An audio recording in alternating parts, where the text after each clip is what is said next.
Tears. Which do you use predominantly? Tears of joy or tears of sadness and pain?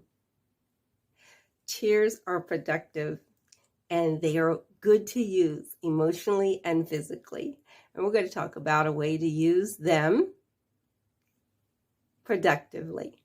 Now, when we get sad about something in the moment, we may have some tears about it, and they can be kind of cleansing. They also let us know or let others know that something unpleasant has happened. Tears are okay. Now, where do tears become unproductive? When they're tears that do not have an end result in you being encouraged or assisted or relieved of the situation. Sometimes we can start to just cry about something over and over. It then trains the brain to habitually cry over that. And so sometimes things may happen and we just seem to always cry about it. And we don't realize that we have trained and guided the brain to go ahead and to do that for that particular situation. So when we do have tears, we remember everything is light and momentary. And if we also remember the big picture and things, it can, for the moment, signify that we're acknowledging something unpleasant has happened.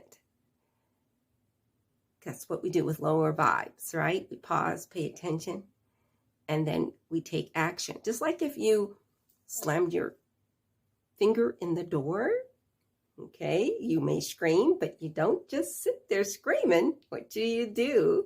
You take action to make your finger feel better. So that's what we want to do with lower vibes of tears. Tears are okay. They're emotionally cleansing. Physically, they're even cleansing.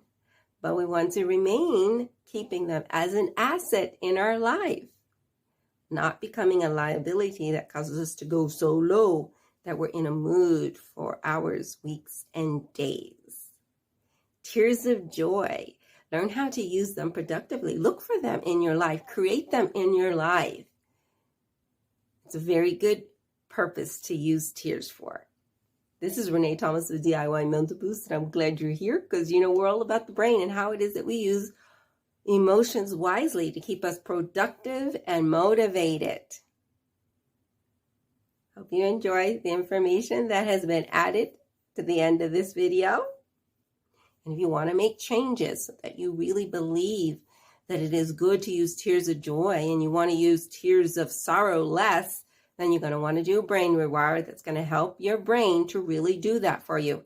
So it's more than just words or a thought that you like, but that it's such a thought with such passion that you actually take action and do a subconscious brain rewire.